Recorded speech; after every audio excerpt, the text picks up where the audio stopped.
Hi students, last time we have discussed about necessity of political party, importance of political party. Today topic is multi-party system versus two-party system. What is multi-party system and two-party system?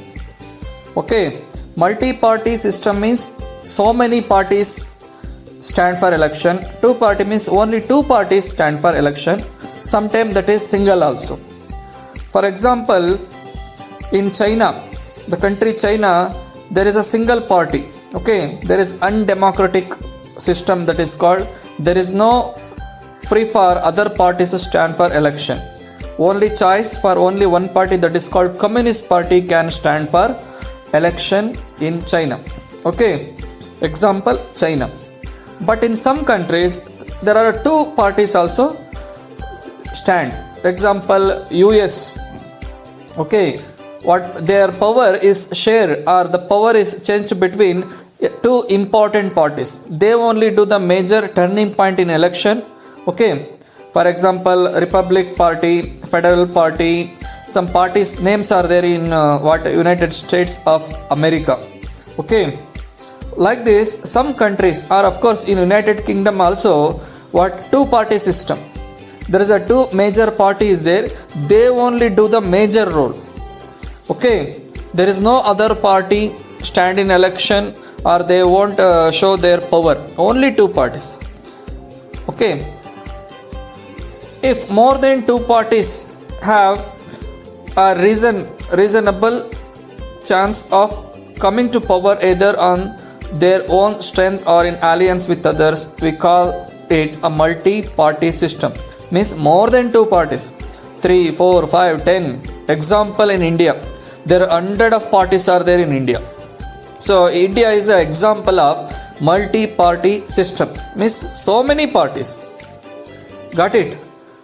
And when so many parties are there, there is a competition in election, and result also different. That's why what happened, through the result, if so many members not get correct majority, one party not elected, means there is a coalition.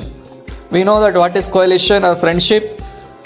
From the 1996 its era started. Okay, but in 2014 onwards, what happened, we are seeing in India a single party getting a majority of the votes.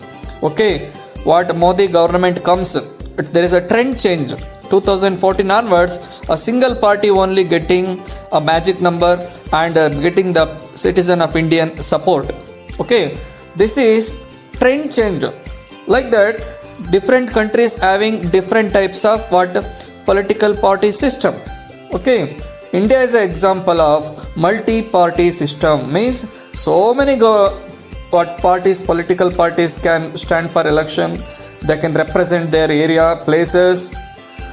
Okay, and also between them friendship also happens. But after 1996, there is a coalition started. From 2014, in central government there is no coalition. Okay, now next concept we go for how a party becomes a national party.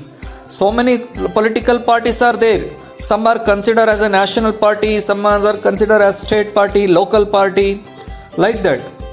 What is national party? When it is become a national party, at least 6% of total votes in Lok Sabha or MP election or assembly election in 4 states and wins at least 4 seats in the Lok Sabha in recognized as a national party. Okay, any party wins at least 4 seats. They have to win in each state. Then they will consider as a national party. Okay, which are the national parties? For example, Indian National Congress, INC. We know this. So Indian National Congress is the oldest political party in India, founded in 1885, in power from first general election in 1952 up to 1977. They are in the power from the independent onwards. Okay, and again they lost the power. Again they come back on 1980 and remained up to 1989. They are in the power up to 2004. They are ruled. Afterwards, what happened? the single party is not get the majority of the vote. Afterwards it's become a coalition party. Up to 2040 single party only getting their power and completed 2 terms of office, means up to 2014 they were in the power. Afterwards they lost their power. Okay, next time we discuss about Bharatiya Janata Party or BJP. Thank you so much. Complete the homework.